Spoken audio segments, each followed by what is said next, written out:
Prayers.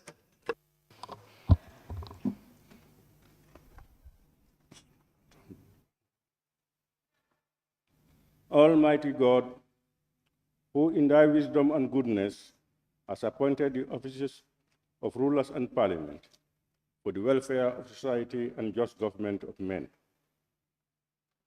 we beseech thee to behold with thy abundant favor us thy servants, whom thou hast been pleased to call to the performance of important trusts in this land. Let thy blessing descend upon us here in this house assembled. Grant us that we may treat and consider all matters that shall come under our deliberation in so just and faithful a manner to promote thy honor and glory, to advance the peace, prosperity, and welfare of this country and of those whose interests thou hast committed to our church. Amen.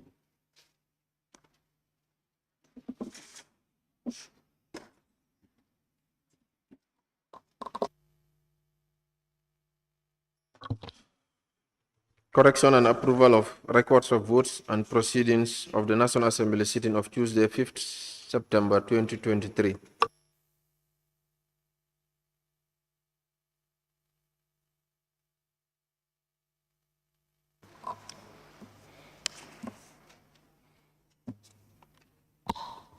Honorable members, the record of votes and proceedings of the National Assembly sitting of Tuesday, 5th September 2023 is before us for correction and approval.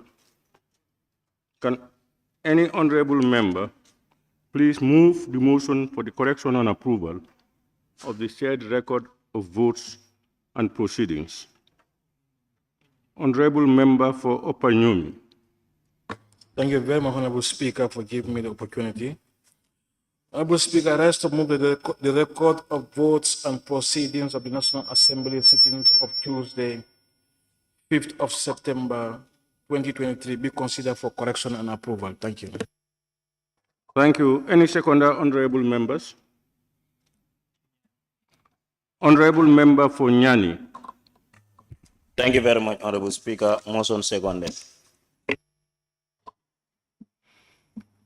Honorable members, it has been moved and seconded that the record of votes and proceedings of the National Assembly sitting of Tuesday, 5th September 2023 be considered and approved. Honorable members, I think we all have copies of the said record of votes and proceedings. As usual, we will look through it page by page, and members may make their observations and comments. We start with page 1.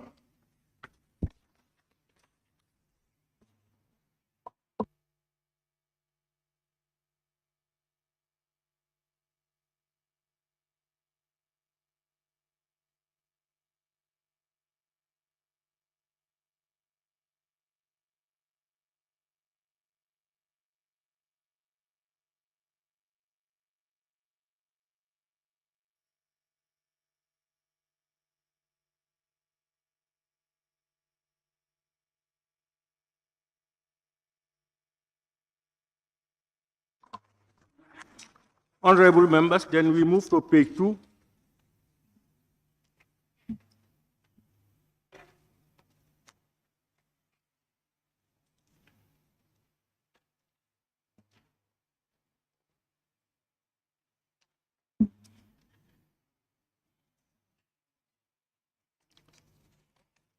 All right, honorable members, we move to page 3.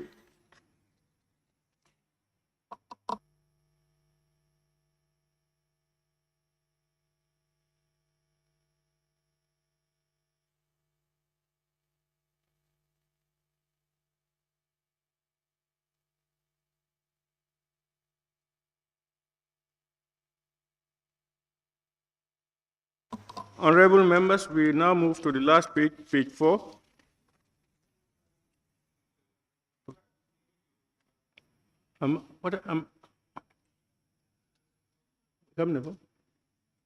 Any comments?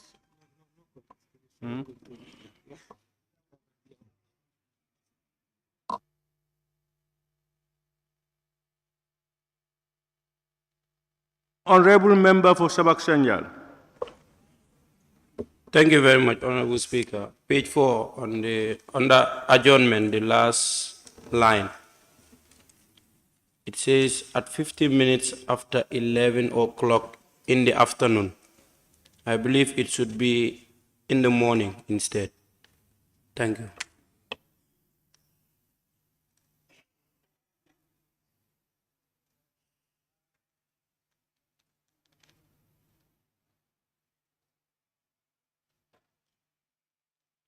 Honorable members, you've seen that. Instead of, pardon? Are you on the same issue, member for Woodley? Okay. Let's make that correction.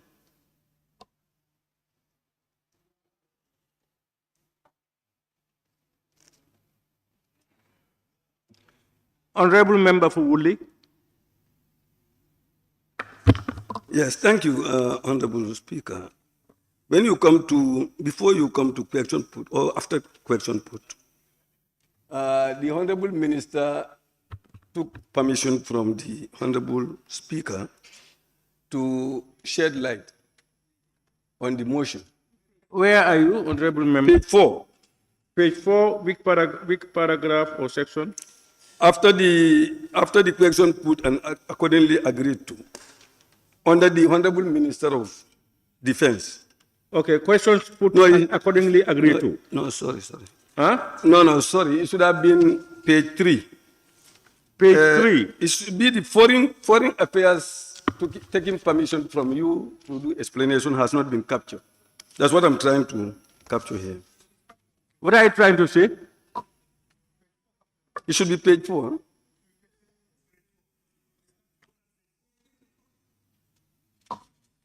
No, it should be page 4, the first paragraph. Yes. What's your input? No, you know, there is also, he is also taking permission from you to explain the motion, the document better. You remember? Yes. The loan statement he has given here, it was not a permission. Okay, you know, on page 4, the first paragraph is with the permission of the Honorable Speaker, Honorable Minister for Foreign Affairs, International Cooperation and Gambians abroad, moved a motion to withdraw the motion to ratify the agreement between the government of the Gambia and the Swiss Federal Council on Cooperation in Migration Matters to enable him to exhaust the cabinet process. And Honorable Abdullah Sise, member for All Yundum, seconded the motion. You are now saying that there should be another additional paragraph. I'm saying after that process, the minister took permission from you to explain the document better to us, which he did. But that was not captured. That's what I'm saying. You said we have an additional paragraph to include that portion of it. Yes, Honorable Minority, you have something on the same issue or? I also want to buttress that point. I think after the withdrawal of the motion, the Honorable Minister seek permission for him to do certain clarification, which he is trying to say that was not captured in the minutes. So, Honorable Table Office, noted you should just capture that the Honorable Minister sought permission to shed light on the withdrawn, on the good practices. You know what we are talking about, so you just correct that. Thank you very much. Honorable Speaker, on page 3,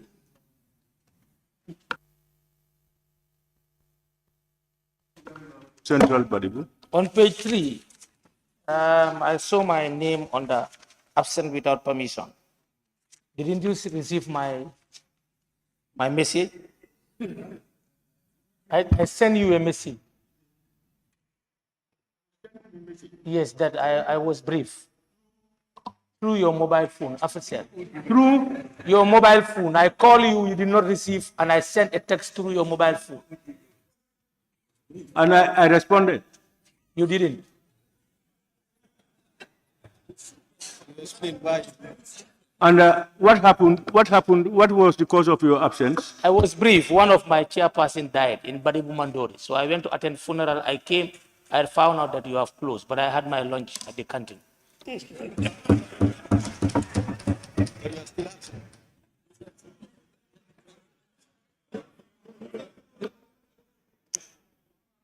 Honorable members,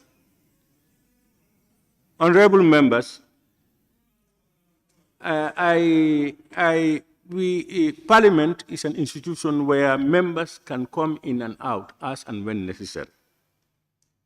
It does not forbid members from going out, from not coming a day or two, etc.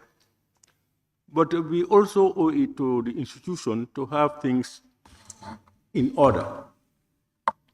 That was why I made those pronouncements that we would not unnecessarily deny somebody who has funerals and other things to go and do it if we are going to have a quorum.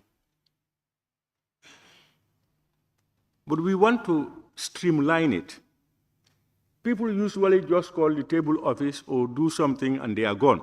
Some of them, they go and then try to send word to say, I am that. So we will not grant permission. Permission is not granted. You have been absent on your own volition. There is no crime, only that your consequency electorates will know that you are not attending assembly. So, but as that aside, we have no objections. I want to make it clear. In fact, it was yesterday that I was talking to the table office. You can notify him. If you notify him, you can be absent without permission. But if you want to get that, if you notify him, he has to get to me and get back to you. And it's usually before you leave, after you have gone. I have seen some message yesterday. Some people are already abroad. And from there, they are telling me, and they left here. They did the necessary arrangements, and they knew that Parliament would start at this time. They could have just... I saw somebody who came to me who wants to travel. He came to my office with a written letter that he will be absent for this number of days because of A, B, and C. Why don't we have those things on record? Please, I want to appeal to all members. Let's get these things streamlined. For the last time, and for the first, I will give Honorable Saho the benefit of the doubt, because you are bereaved, according to yourself, and according to you, you said you sent word to my WhatsApp.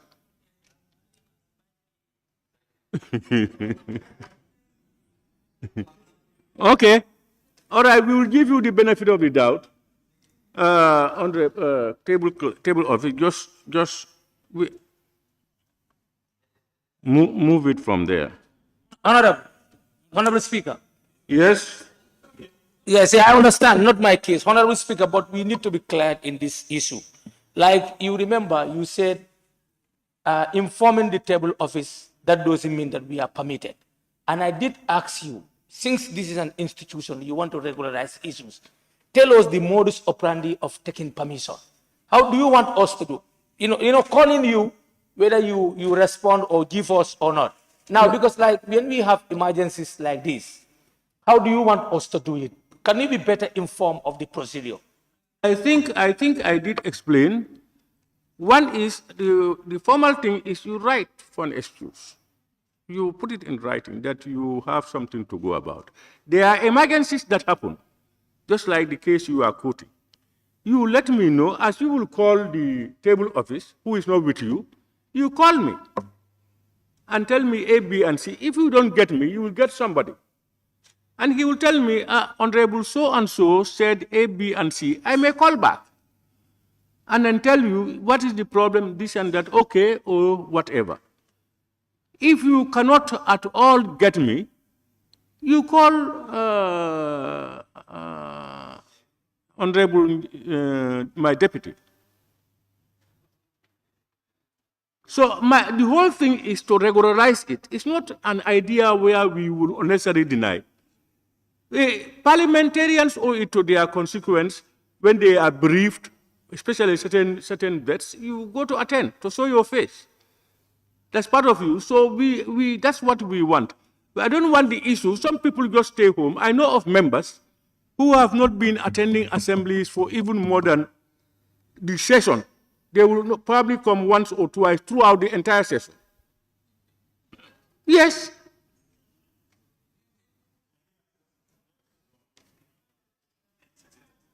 Yes, Honorable Minority Leader.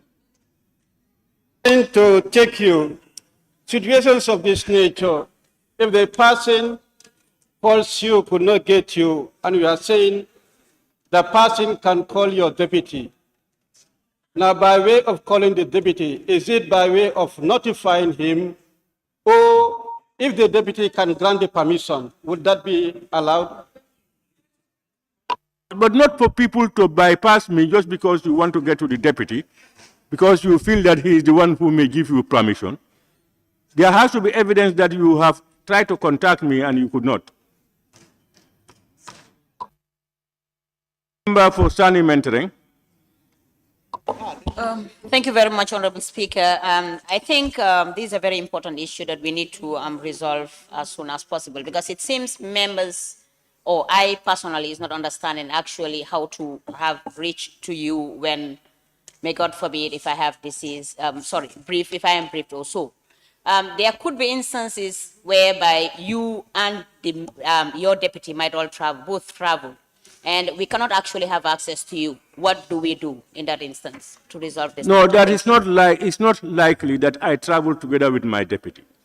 One. Two, what you do to try to get to the table office, who is an individual, you don't usually miss him.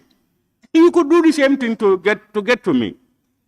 Honorable members, they said, even if you don't get me, or you don't get, for instance, my deputy, then you have no other option. You may call the table office and tell him I have called, but there has to be evidence.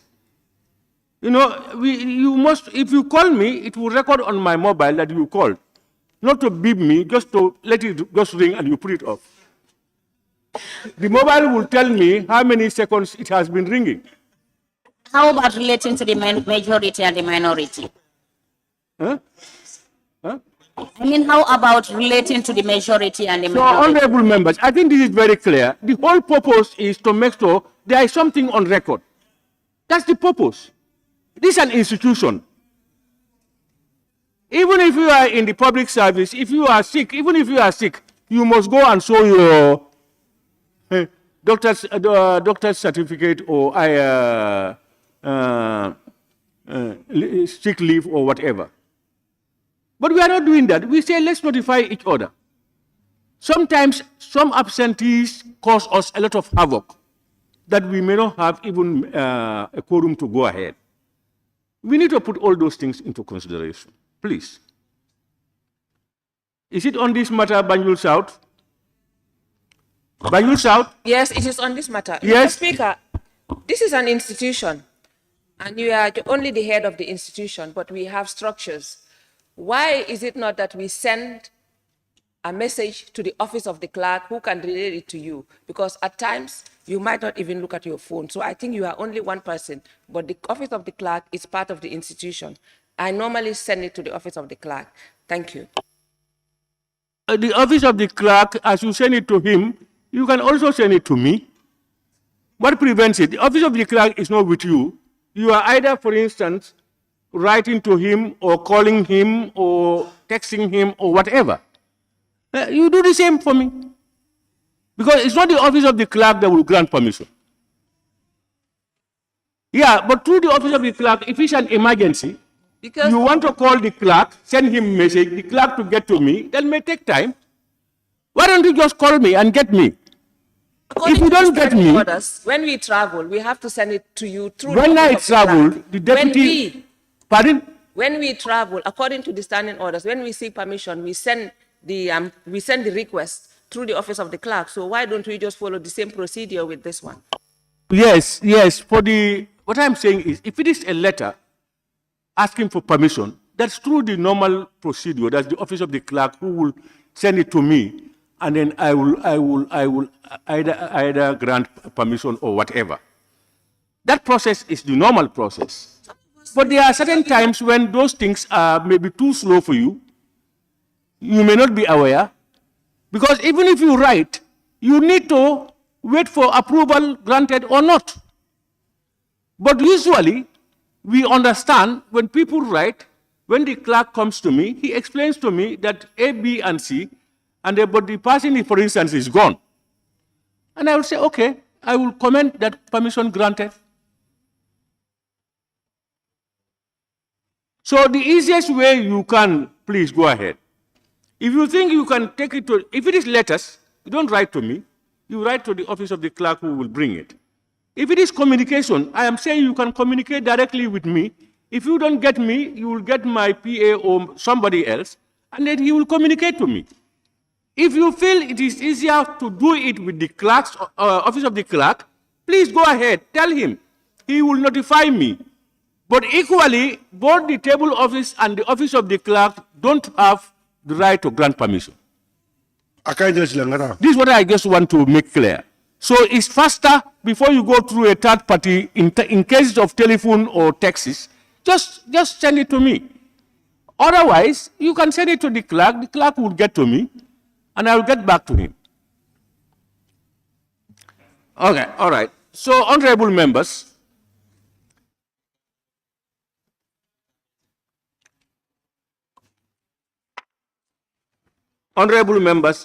it has been moved and seconded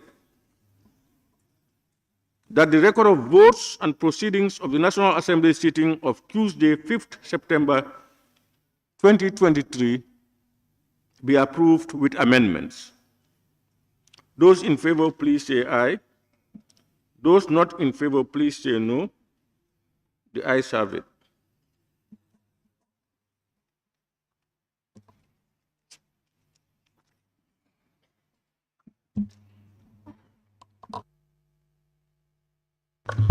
Clerk, can we proceed? Questions for oral answers.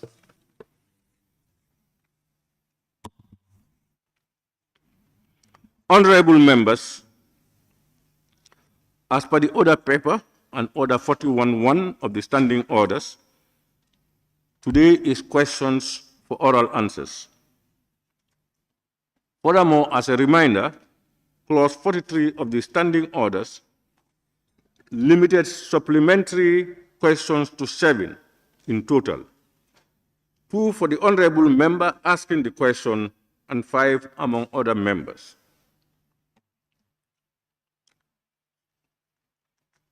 Honorable member, with that, we will proceed with the Honorable Minister for Foreign Affairs, International Relations and Gambians Abroad, who is scheduled for today to give oral answers. Clerk, can we proceed?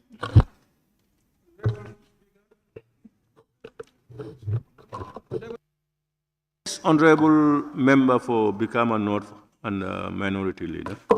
Honorable Speaker, I did make a comment in our 6th legislature page regarding the number of ministers that are scheduled to appear today. We have so many oral questions. Having only one minister scheduled, I want to know why that happened.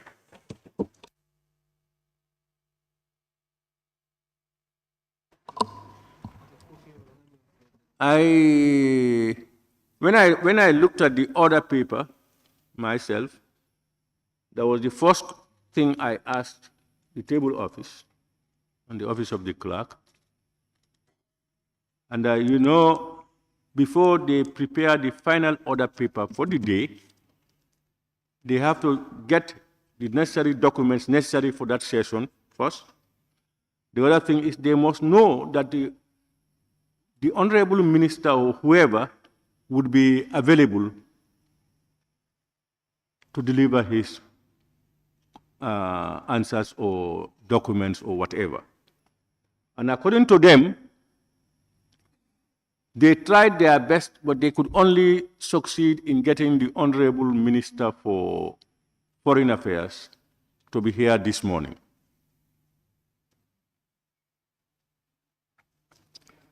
That aside, I have gone into certain discussions with the Office of the Clerk, and I was privileged at the time of that discussion. Just after the discussion, I also saw the majority leader and expressed certain concerns, and we are carving out ways and means of trying to put an end to this practice. When Parliament calls, all other issues are suspended or should be suspended to answer to the call of Parliament. Yes, as an institution, we will understand and accept certain situations where those called to Parliament may not be able to avail themselves. But I think it should be noted that Parliament should be given first priority in their schedules. I went further to explain because I thought I was going to limit the number of subsidiary questions coming up.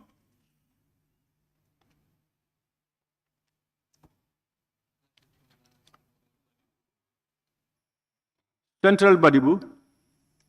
Thank you, Honorable Speaker, and thank you, Minority Leader, for raising this. Honorable Speaker, I think to add on to what you have said, you have to send a strong message, because I could fully remember when members were absent, you cannot get quorum from this House. You send a strong message to the Gambian people, the condition of this Parliament and their representatives.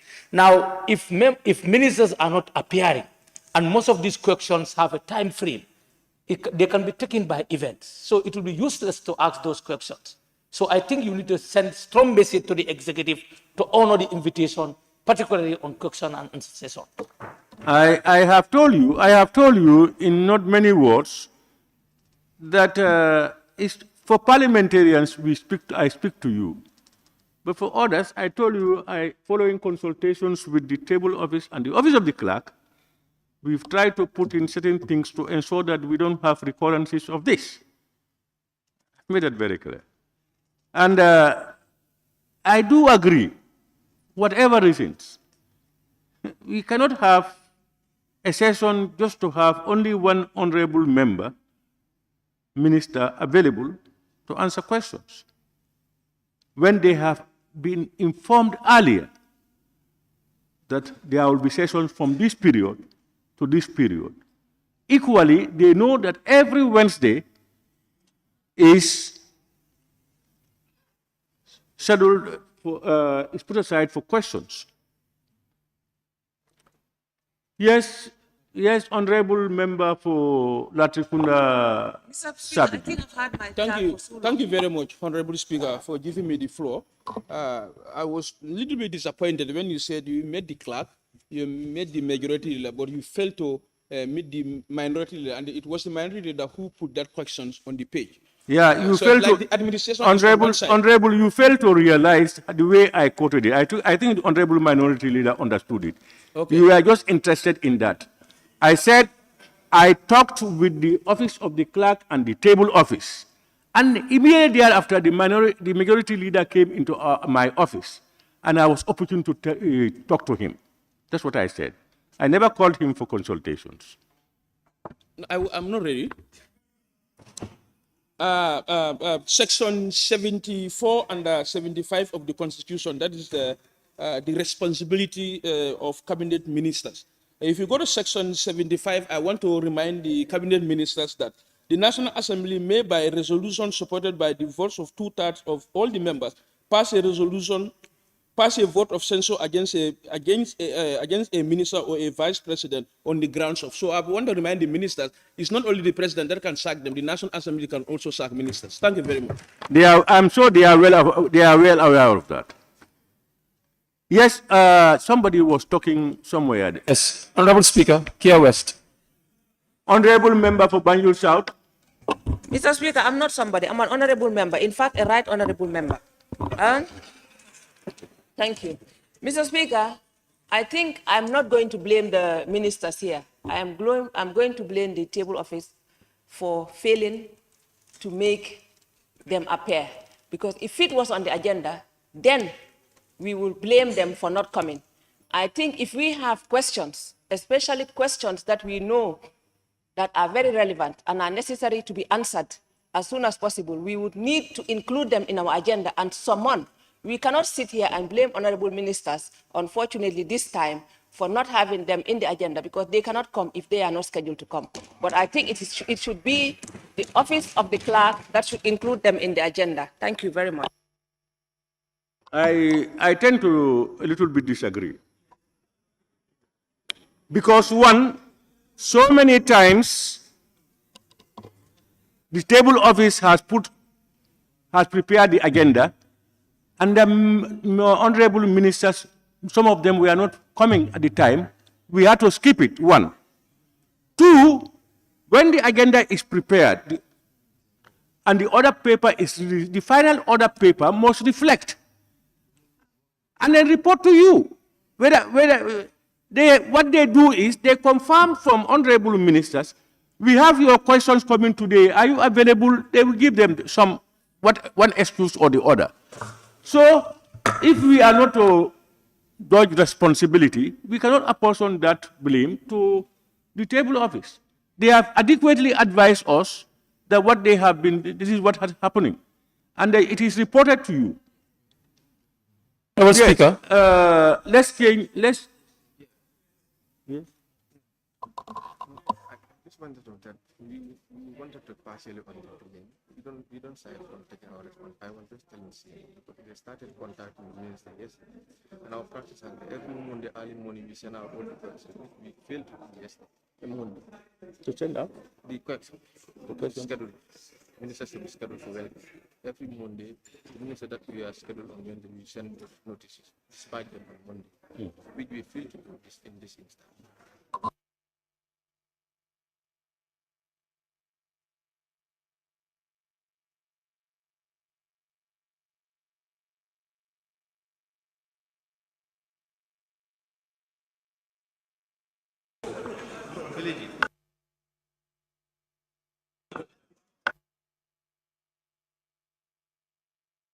Honorable Speaker.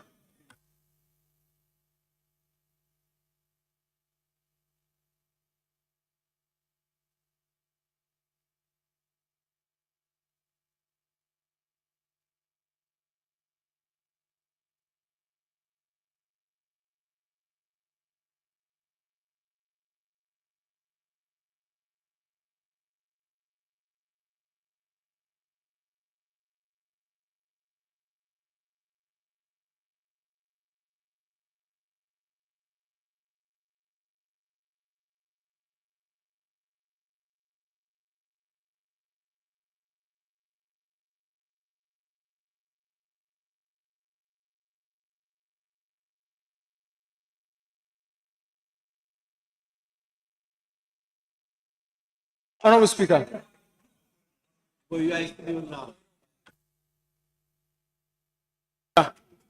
Honorable Speaker. Yes. Here. To continue this debate. The debate is not going to be necessary. I think what honorable members, some honorable members have said, we cannot go beyond that. Now, if members want some other actions, let them consult and come out with format so that we look at it and see and have a way forward. But if we don't want to debate over this particular issue. Please. Honorable members. Yes, majority. Honorable Speaker, it's very important. As you rightly alluded, when Parliament called, there's no excuse. To some extent, the table office will accept responsibility. They should insist to put in other paper. When it's there and they refuse to come, then Parliament will have a ground that you have it on the other paper. You vehemently refuses to come, then Parliament has every right to take action. But table office will take responsibility. Henceforth, we also will have to enforce them to make sure that they respect Parliament call to come. So, Honorable Speaker, thank you so much. Yeah, it then means that we don't take the words of our technical staff. Because, honorable members, I remember vividly many times when in the other paper is tabled, and then we go to an item and the honorable minister is not here. Many a times. And nobody says anything about it. So if the table office goes to confirm that these are the people's schedule, and the ministers are telling them, for instance, that they have excuses A, B, and C, and they are able to report it back to the clerk who reported to me. Bugging our books with something that's not. If we do that, we will be caught. There may be a day when we will not even have a program. Because you can have a schedule already, it's not confirmed, it comes here, when you read, it's not available. So, honorable members, let's all take our positions, both both leaders of Parliament, myself and the office of the clerk, to take up the challenge to make sure that at least when anybody is called to Parliament, you try to, as much as possible, to come to Parliament. That's your number one, one of the number one duties is to account to the people of the Gambia through Parliament.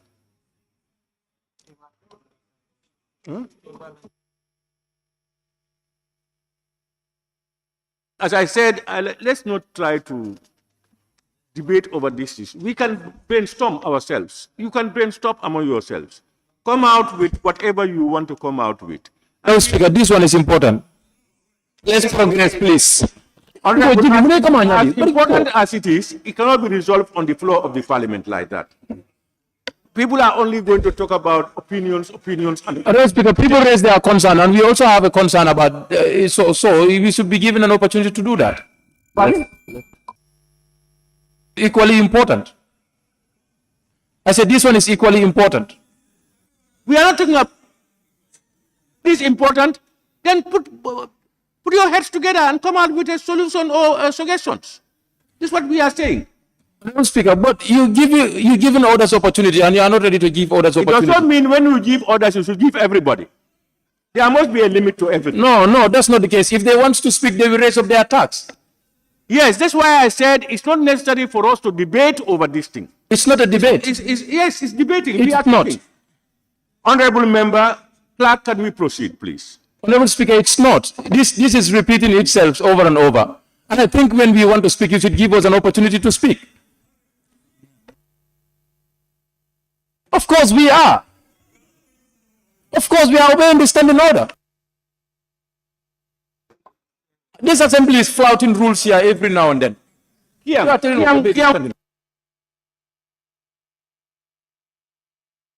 Stick to your standing orders, please. Let's give each other dues. There is a limit where you can push. I have taken a ruling, and I have told you, if it is as important as you think, brainstorm and come out with suggestions. Clerk, can we proceed? Questions for oral answer by the Honorable Minister of Foreign Affairs, International Cooperation and Gambians abroad. Thank you.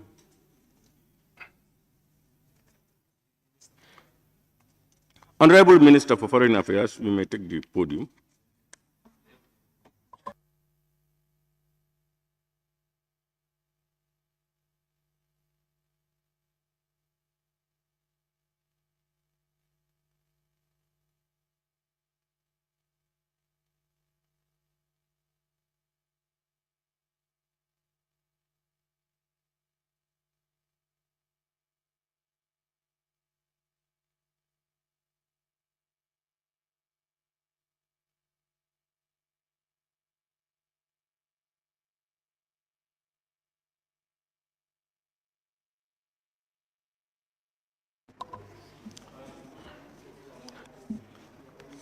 Question number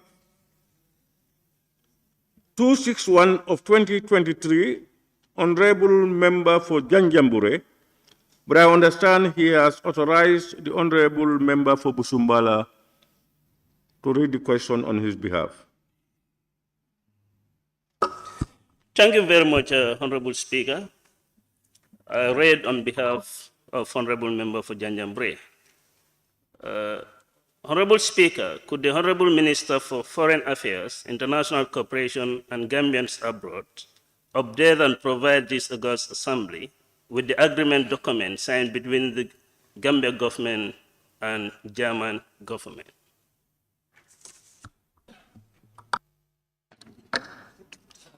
Good morning, Honorable Speaker. Good morning, honorable members of this August Assembly.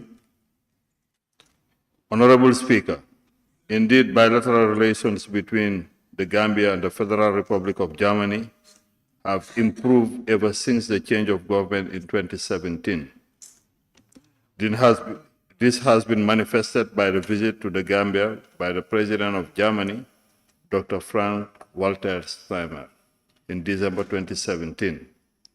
And it's also manifested by the opening of the German embassy here in the Gambia in May 2023, with a Gambian embassy in Berlin expected to open soon.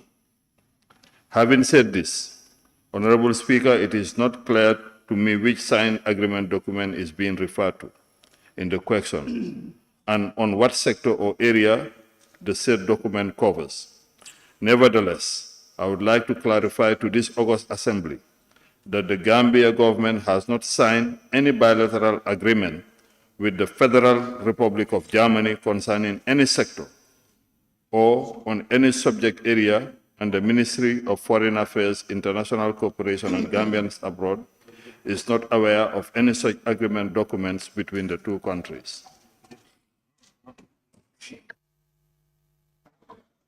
Any supplementary? Yes, Honorable Speaker, could Honorable Minister, after listening to your answers, there is no document that is signed between Gambia government and that of the German. What initiated these deportation things that are happening? Point of order, Honorable. Yes, point of order. Open your me.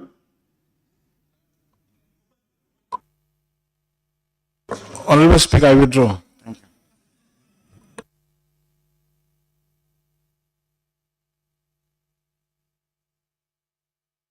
Can we go ahead, Honorable Minister? Okay, thank you very much. Honorable Member of Busumbala, the document that led to the deportation of Gambians, it's a document agreed upon by the Gambia government and the European Union in 2018. And that's part of a migration program when 2018, when the first time the European Union came to the Gambia following the change of government. So it was agreed upon in 2018. And it's between the Gambia and the European Union, not with the Federal Republic of Germany. Do we have this agreement signed? It's not an agreement, it's an MOU. And the message conveying our agreement with the said arrangements were forwarded by the Ministry of Foreign Affairs in 2018 through a note verbal.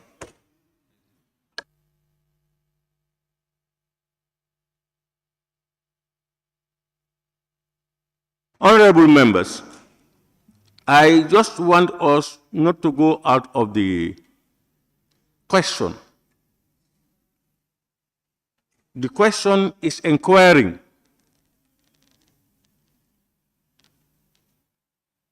that the Honorable Minister update and provide this August Assembly.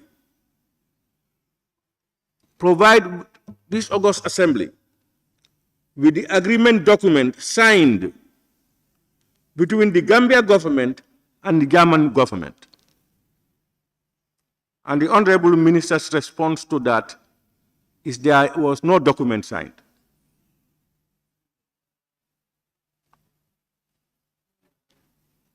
So if we are not careful, your questions must be related to the principal question. And the principal question, it means the question itself should be redrafted.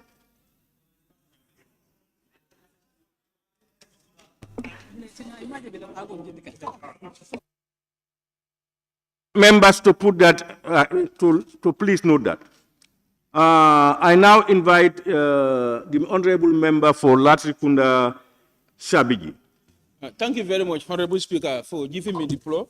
I want to put to the Honorable Minister, German is part and parcel of the European Union. So for this question is related to good practices between the government of the Gambia and the European Union for the efficient operation of the identification and return procedures of persons without authorization to stay. My question now, what? That's the good practice document that was submitted to us yesterday. That's the question. That is what this question is about. And the minister, okay, let me ask my question. Thank you very much. Honorable members. Yes. Honorable members. Yes. I said, let's be a little bit patient. When an honorable member is speaking, you may not like what he is saying, but the person has a right to express his or her opinion. You can come over and say a counter opinion, unless the person is not within, is out of order. Please, let's be a little bit patient. Honorable member, can you go ahead?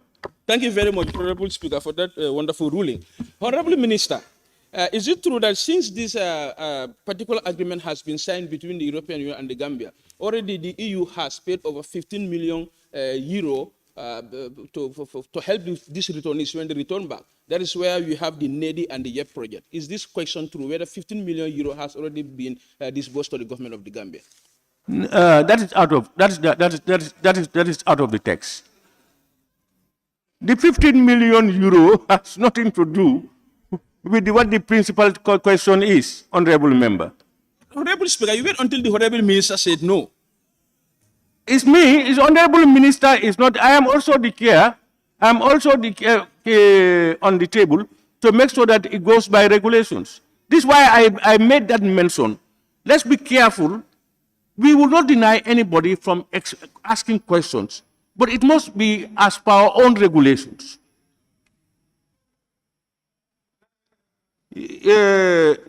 Honorable Member for Woolly East.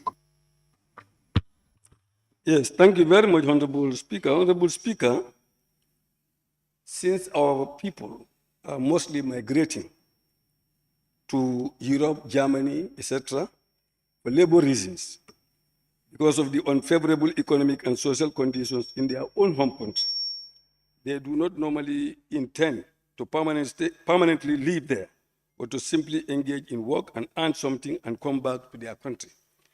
Could your ministry consider entering into such other kind of agreements, such as fair migration, concerning migrant workers, as well as bilateral agreement and MOU on migrating of low-skilled workers, 2015, that came into being in 2015? Are you mad?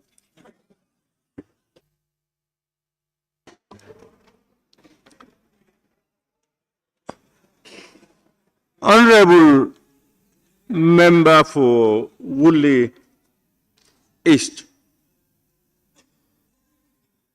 I think you are asking whether they don't consider having an agreement to regulate, at least to better regulate migration. You know, Honorable Minister, can you just answer that question? No. A setting precedent. Point of order, Honorable Speaker. Point of order, Honorable Speaker. Honorable Speaker. Point of order. Yes, yes. I'm rising on order 38-2. 38-2 regarding the supplementary question of the honorable member for Woolly is no speech shall be made by any member in asking a question, and no debate shall be permitted on asking a question. And the honorable member was just debating. Yeah, the honorable member asked a question. He gave the question a preamble for better understanding. Now, the honorable member's question falls between two areas, because there is a question on the floor by the principal questioner on this issue of German-Gambia bilateral agreements on immigration, which the honorable minister clearly said, made some explanations and said there was none. It was between the Gambia and the EU. And then some other person came in to say, Germany is part of the EU, why not A, B, and C? These are two different entities. You have bilateral, multilateral, and you can go into certain agreements or MOUs with individual countries. But there are certain areas where you do it with the group of countries called the European Union.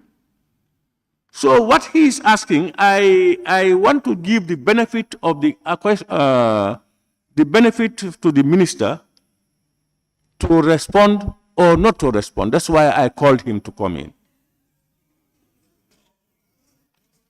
Minister, Honorable Minister. Honorable Speaker, point of order. Honorable Minister. Thank you. Speaker, point of order.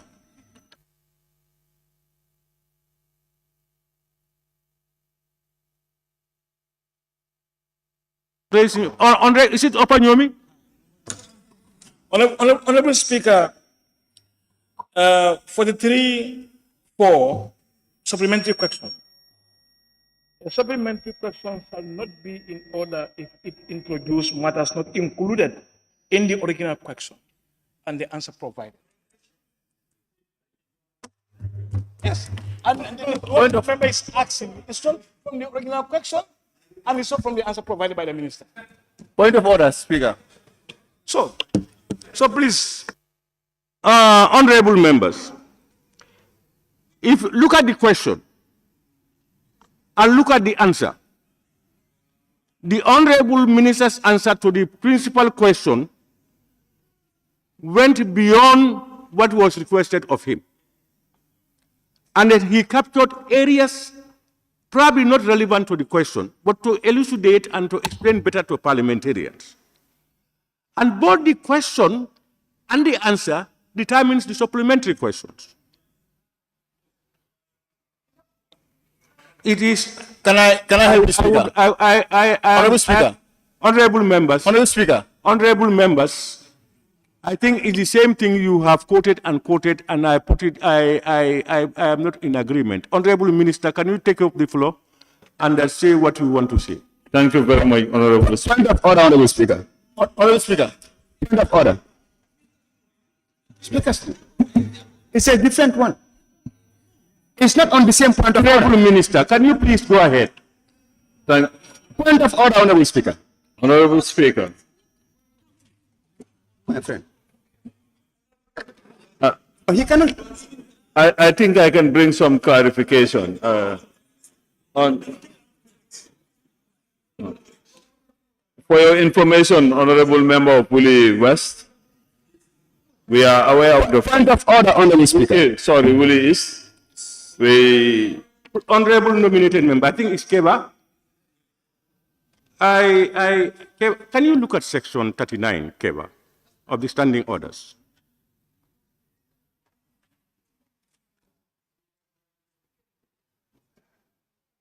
Honorable Speaker. Honorable, have you seen section 39? You are in order, Honorable Speaker. Pardon? In order. That's what I wanted to raise earlier. Yeah, you know what I want is, I don't want people to try to beat the system by going double dodging and double dodging. Whatever you say, you have a right to a point of order. But the point of order, I have the sole responsibility to say whether it is in order or not in order.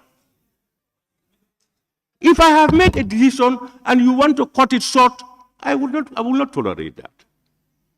So let's all please allow the Honorable Minister. If the Minister, for instance, tells me he is of the opinion, for instance, that is still the same, that's fine. Go, Honorable Minister, please go ahead. Sorry, Honorable Speaker. I was raising a different point of order, not the one you've made ruling on. Not the one. He quoted 43.4. I was rising on a different point of order. Thank you. Okay, can we hear your order, your point?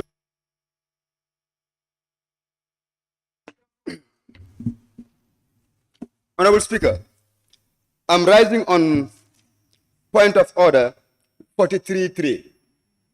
The time taken to ask a supplementary question shall be no longer than 1 minute, and an answer to a supplementary question shall be no longer than 2 minutes.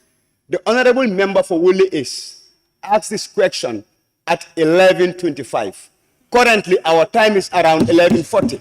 And Honorable Speaker, your office is always promoting us be guided by the standing orders. Thank you. It is not the time to... You know, the honorable member's question never lasted that period. It was your standing order complaints and other interjections that lasted up to this place. So, Honorable Minister, please. Thank you very much, Honorable Speaker. To the Honorable Member of Louis, I want to assure you that we are aware of the fact that migration is part and parcel of human history, and there is no way we can stop it. And we made that very clear to our partners, that in fact these boys who are going, they are called the backway boys. Sometimes when they're going, even their own families are not aware. So the solution is not deportation, but to work on measures that will help us deal with this efficiently. And in relation to that, at the invitation of the Spanish minister, foreign minister, I went to Spain and we have engaged them on an agreement for seasonal migration. As you rightly put it, and that's what I told them, some of people, they don't want to stay in Europe. They just want to come make some money and go back home. And we are also engaging the government of Italy on this type of agreement, because I know they have similar agreements with other countries. Thank you. Thank you very much, Honorable Minister. Honorable Member for Kiang West. Honorable Minister, from your response, you've indicated that deportation is not the solution. And since your government is aware of that, what are you doing to ensure that you make a stop to this indiscriminate deportation that we are experiencing? Well, we all know that we agree with you that deportation is not the solution. But when you have exhausted all the legal remedies for you to stay in a country, even in the Gambia, we deport people who are not complying with our laws. So the only thing we can do is to negotiate with them, see how best they can regularize them. And there is an offer on the table with Germany to regularize Gambians who have stayed there, who have not committed any crime.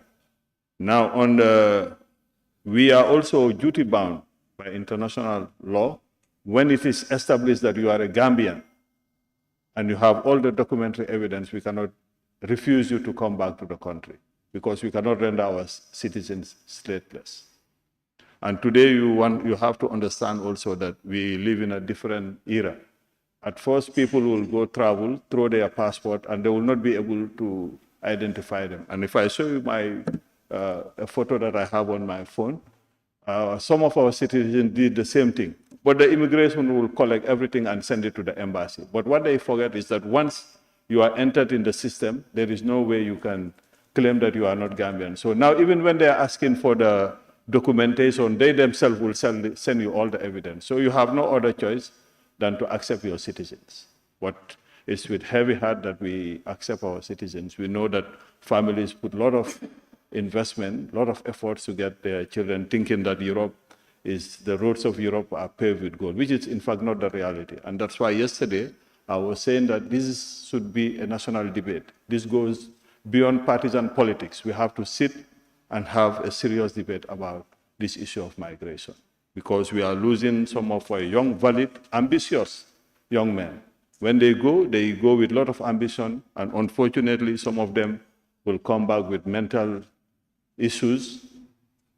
Some will come back as criminals, but when they were leaving, they were not criminals. Yeah. Honorable members, I think I must refer to Honorable nominated member Keba Lang. 1 minute and 2 minutes for answers. Honorable member for Banjul South. Thank you. I think my question has been answered. Thanks. Thank you very much. Honorable member for Lower Fuladu West. Thank you very much for giving me the opportunity. I want asking on who exactly signed the MOU that have caused a lot of Gambians coming back on deportation in 2018. Out of order. It's out of order completely. No.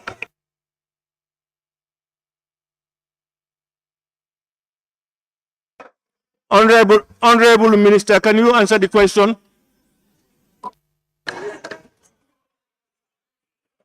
Well, Honorable Speaker, I think that is...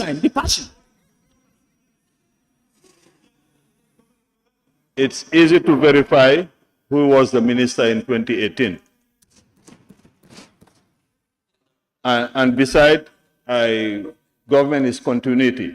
When you come, if it is signed by another person, you have to continue.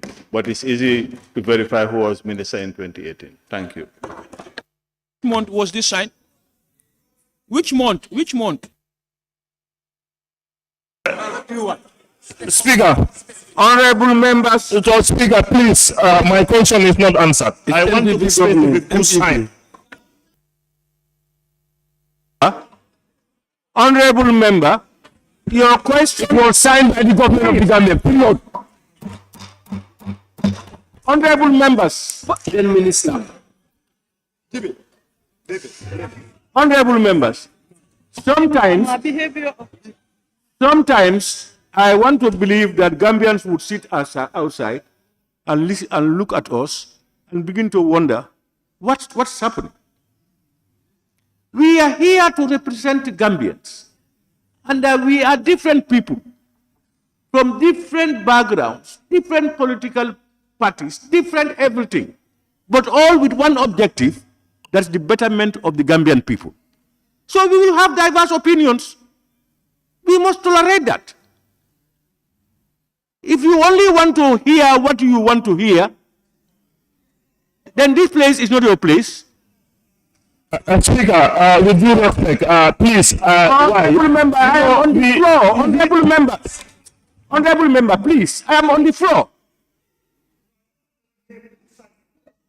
Honorable. Honorable Speaker, never ever granted that. That's not the protocol. You can do that. Honorable members, when I am on the floor, honorable members, what is the Honorable, you already know. So, we want to know who signed it and the name, please.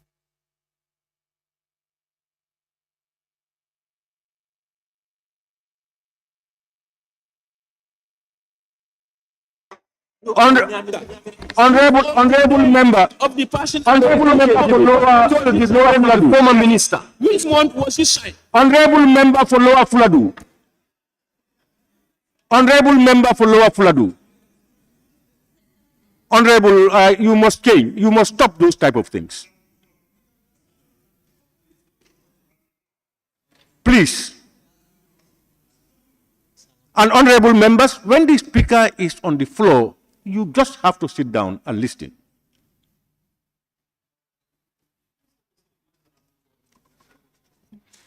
Honorable members, question number 262 of 2023, honorable member for Ol Yundum.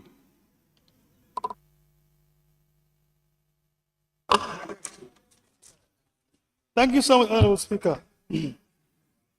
Honorable Speaker, could the Honorable Minister of Foreign Affairs, International Cooperations and Gambians abroad inform this August Assembly whether the government would consider joining several other crucial international treaties addressing nuclear and radiological security, namely the Convention on the Physical Protection of Nuclear Material and CPPNM, the amendment to the Convention on the Physical Protection of Nuclear Material, CPPNM/A, as well as the International Convention for Suppression of Acts of Nuclear Terrorism, ICSANT. Thank you.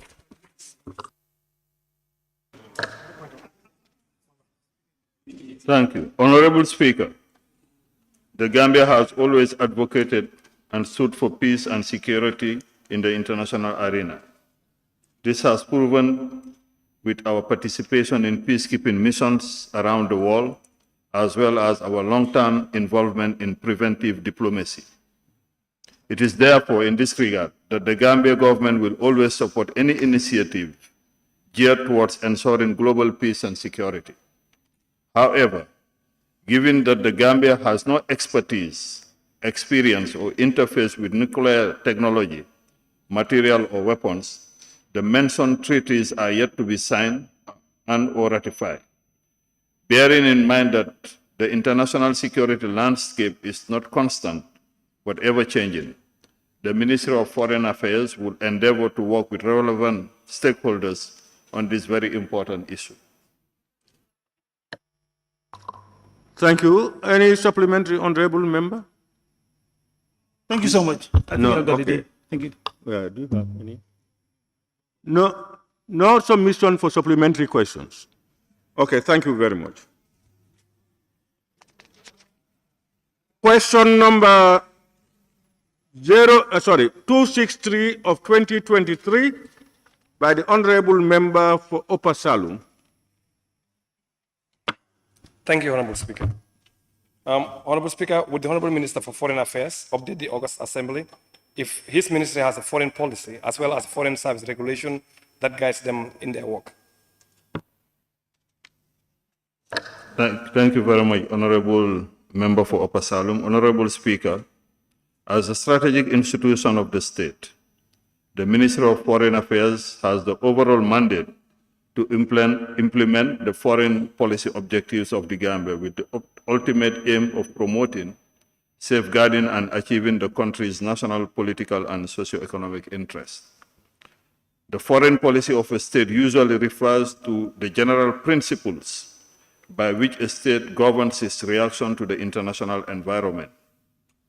It is the strategy or planned course of action developed aimed at achieving specific goals defined in terms of national interest. Currently, there is no codified document that contains the Gambia's foreign policy, as it is the case in some other countries. What exists is a customary foreign policy which has been in existence since the First Republic.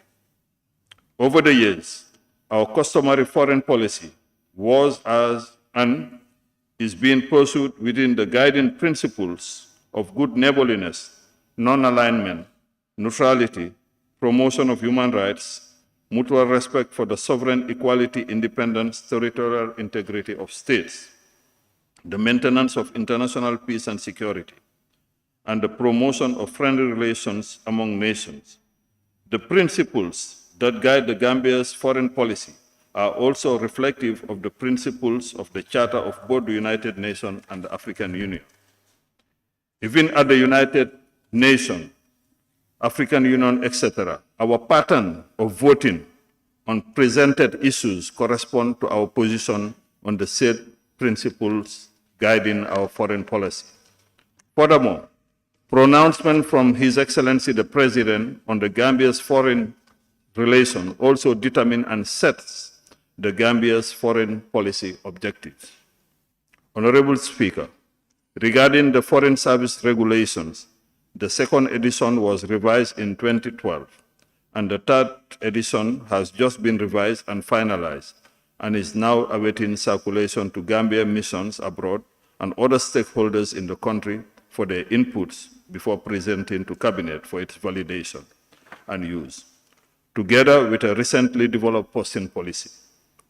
We do also wish to proceed beyond the Foreign Service regulations and introduce to this August Assembly a Foreign Service Bill, which will further guide and strengthen the implementation of the Foreign Service regulations. There is also a plan to develop a recruitment policy, code of conduct, orientation manual for staff going on posting, diplomatic handbook, etc., that will complement other documents governing the Foreign Service.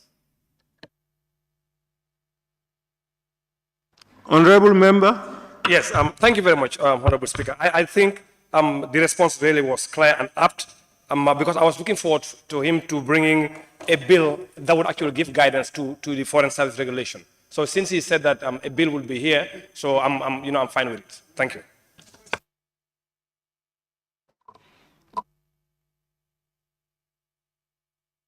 Honorable Member for Brikama North.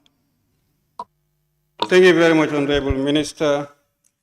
Honorable Minister, it's important that you inform the August Assembly, despite in the absence of the foreign policy, we have relevant documents that are paving way for the government to ensure we act on our foreign relations and improve.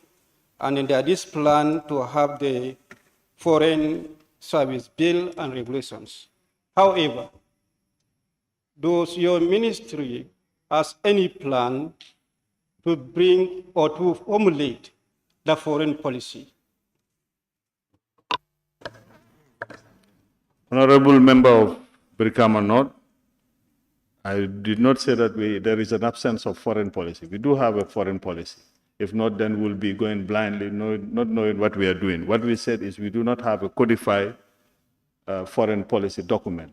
And that obtains in many countries because the world is dynamic and there are a lot of changes. And as I said, even a mere pronouncement of the president can change the foreign policy of the country. In the recent years, the only major shift we have in our foreign policy is when Gambia decided to recognize the One China principle. Apart from that, we've been constant since the First Republic. In terms of our dealing with the international community, we've been guided by the principle of neutrality. I will just give you a simple example. When the crisis occurred in the Gulf, and some countries took position and withdrew even their ambassadors in the state of Qatar, not to mention them, we decided to be friends with all and enemy with none, because we believe that and we stood neutral, because when brothers fight, you try to bring them together. If not, the day they reconcile, you find yourself in a funny position. Unfortunately for us, many found themselves in that situation today because they are together and now they've been sending back their embassy, but we've been concerned, and that has earned us a lot of respect in the eyes of our partners. But of course, we can look at the possibility of, even in the codified document, it's not a full foreign policy. We'll just enumerate the principles. And I have a document from the First Republic that has done that. And we've been following that document. Thank you. Honorable Member for Kiang West.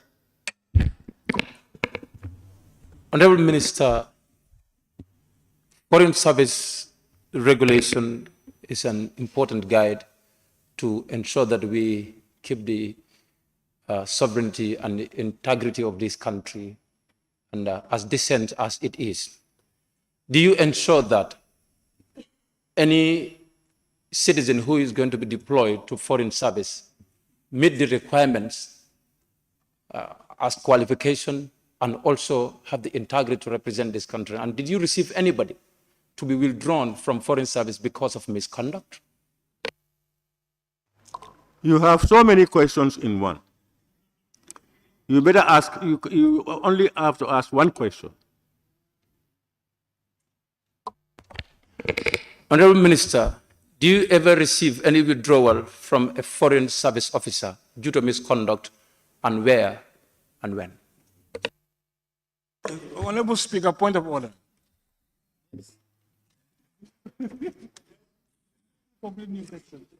Honorable Speaker, the Honorable Member is asking a complete new question.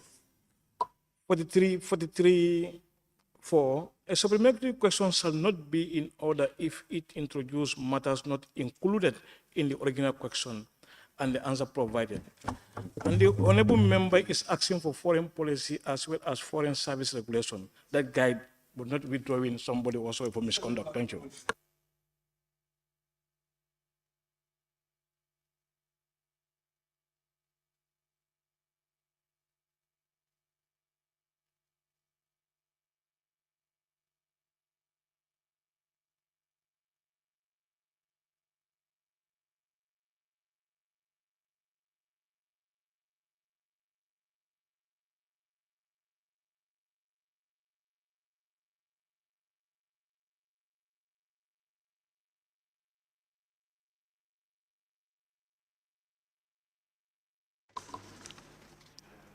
Thank you very much.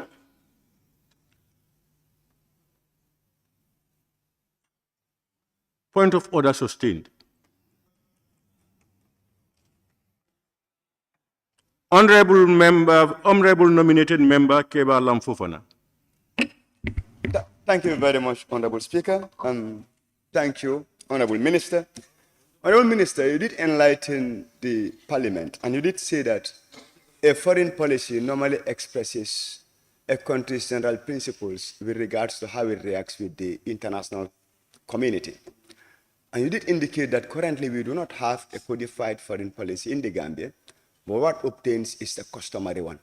So, Honorable Minister, can you further enlighten this Parliament as to what is the competitiveness of a foreign policy against the customary one that is obtained currently? Thank you. Thank you very much, Honorable nominated member. I think the advantage of having a customary foreign policy is that you are not bound by a document, because foreign policies are not cast in stones. And as I said, you just put the guiding principles, because as I said earlier, even a pronouncement, the president is the custodian of the foreign policy of the country. By a mere decision of pronouncement, everything can change. So and when you have a document that you have to go by, like I don't want to say Bible or Quran, you are obliged to respect those things. And the world is a dynamic world where you have to adjust based on the realities of the day. Honorable member for Upper Nyomi. Thank you very much, Honorable Speaker, for giving me the opportunity. Honorable Minister, I just want you to be very specific, because you said the foreign policy is not codified in one document. Are you envisaging of... Talk loud, talk loud. Yes, Honorable Speaker, I just want the Honorable Minister to be very specific to the August Assembly. As he said, the foreign policy is not codified in one document. So I just want him to tell us, is he envisaging of codifying our foreign policy in the one document in the near future? Thank you. Well, we intend to organize a conclave with all the ambassadors and the senior diplomats from the First Republic to now. And based on that, during that conclave, we will deliberate and see whether there is need to have a codified document. But as I said, the guiding principles are known by all the diplomats. Even in the foreign service regulation, they are enumerated there. What you want is to have a document saying this is the foreign policy of the Gambia. Even when you have that, it will be very vague, because diplomacy has its intricacies. There are a lot of things that we do not put in books or discuss in public. They are discussed behind closed doors. And sometimes it's also not very good to put all your strategies in a document.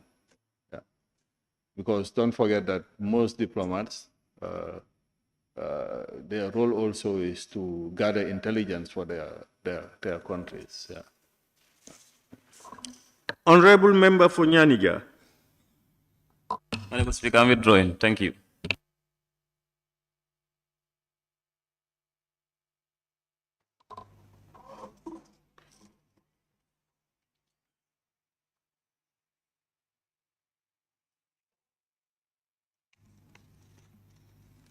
Question number 264. No, we have exhausted the number 5.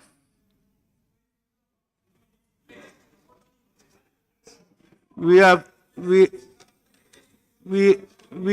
exhausted. We have. No, I would have used my discretion if I had noticed it earlier. Not now.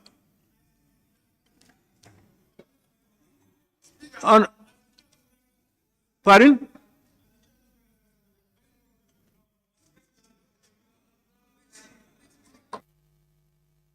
Here you are.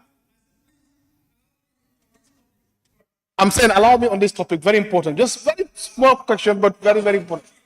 Very clear and precise. Honorable, what happened? Why didn't you submit your name? No, I contacted him. I raised my tag to.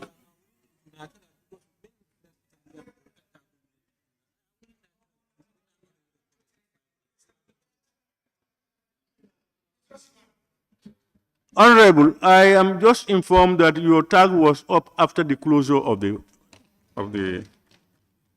So you'll find another time. Question number 264, 2023, member for Joshua. Thank you very much, Honorable Speaker. Honorable Speaker, could the Honorable Minister for Foreign Affairs, International Cooperation, and then the Gambians abroad inform this August Assembly the reason behind the exemption of visas for many EU countries to the Gambia? Thank you very much, Honorable Speaker. Honorable Member for Joshua. Honorable Speaker, the Gambia has a long history of being a tourist destination with majority of our tourists coming from mainly European countries.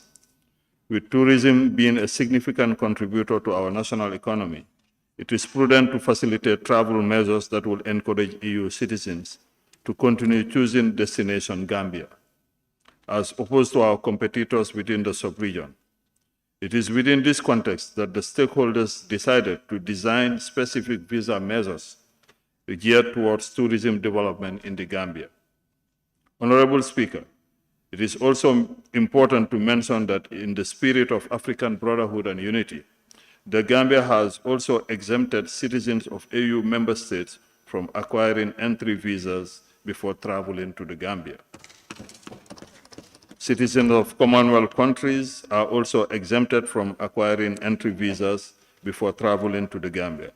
All these measures are therefore geared towards strengthening our bilateral and multilateral ties with partner countries, help open up the Gambia to the world, and also help improve investment opportunities and tourism in the Gambia.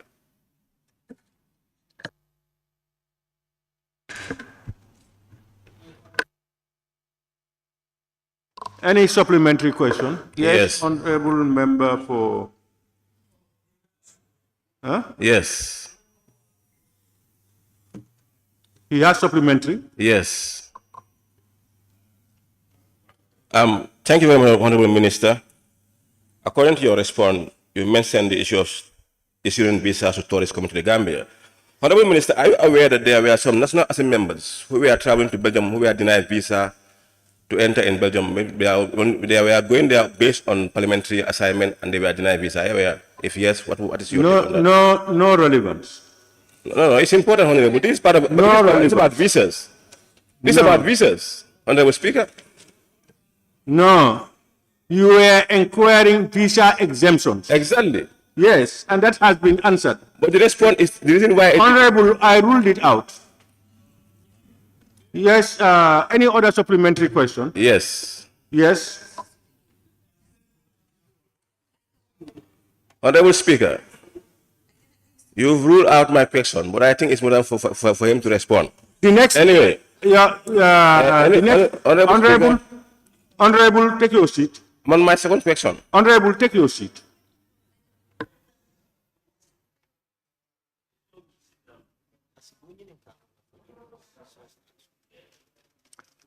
You don't need to take me back on what I have done. You've asked a question, and then I told you that it has no relevance.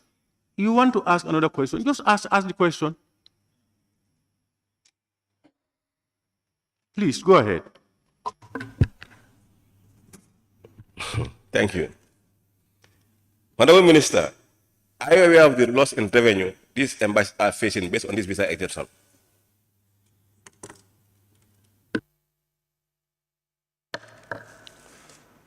Thank you. Even if the embassies, obviously, now you cannot get the visa from the embassy, and the embassies are facing some losses.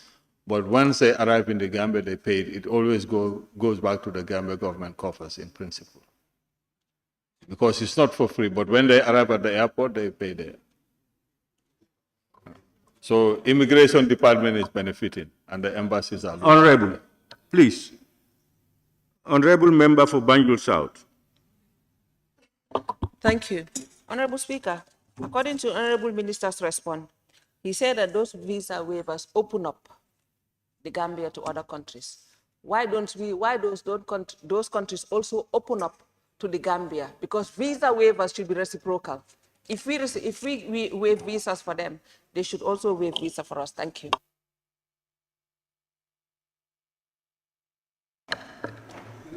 Well, visa waivers are not reciprocal for your information.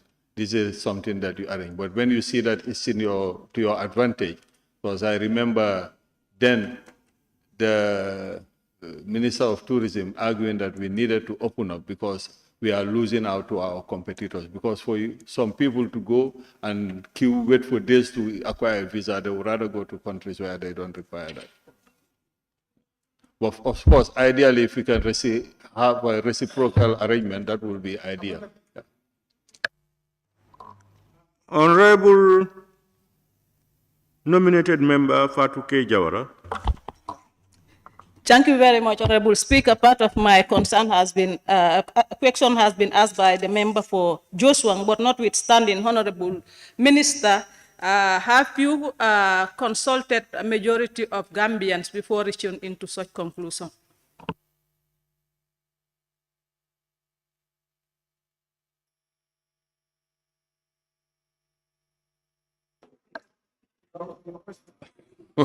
Well, I wonder how we can, I think when we are elected into power, it's also the responsibility of government to speak on behalf of the populace and take decisions based on the interests of the population.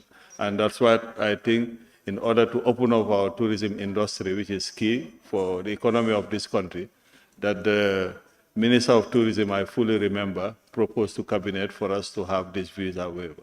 And it was granted by Cabinet. Thank you. Honorable member for Central Badibu. Thank you. Honorable Minister, I would like to thank you for that giant initiation to see to it that there is visa exemption as far as African Union is concerned. It's fulfillment of Agenda 2063. But in the same vein, do you try to ensure that Gambians also have access to enter in some of the countries that we can do bilateral trade, particularly South Africa and other countries? You said, can I hear the question again, Honorable? I said, in the same vein, is it possible for him to also contact, to make sure that we also have access to other countries in the sub-region to promote trade?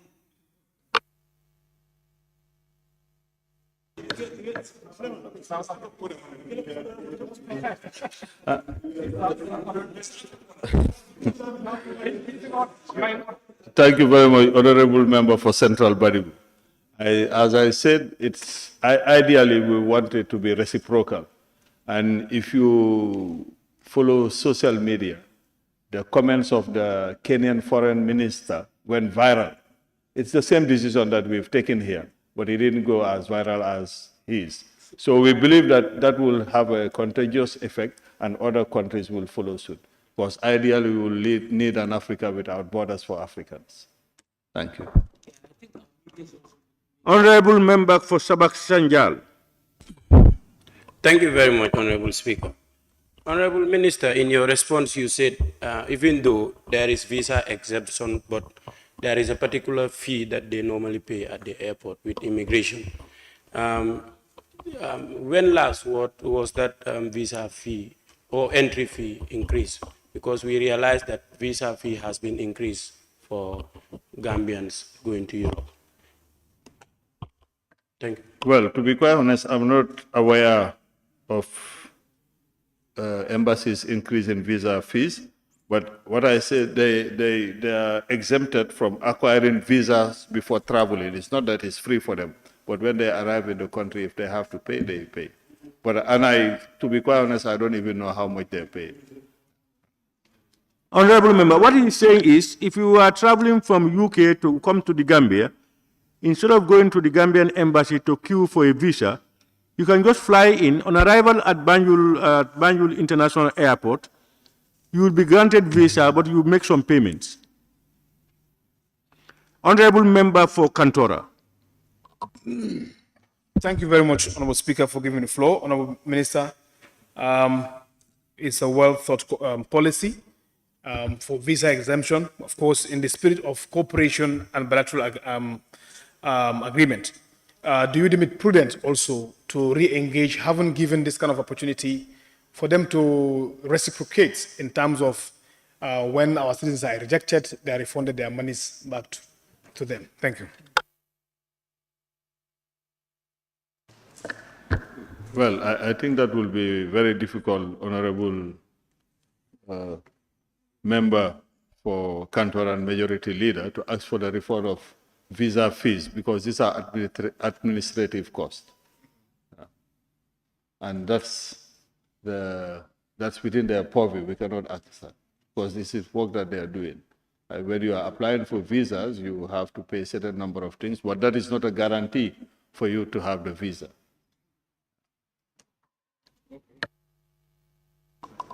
Thank you very much, Honorable Minister for Foreign Affairs, International Cooperation and Gambians Abroad, for adequately responding to honorable members' questions and supplementary questions. I want to thank you very much with your technical backup, and also thank honorable members, those who have asked questions, and those who listened to answers to those questions. Honorable members, Honorable Minister, you can take your seat. On that note, honorable members, I now put the question: be it resolved that this August Assembly do stand adjourned until Thursday, 7 September 2023 at 10 a.m. Those in favor, please say aye. Those not in favor, please say no.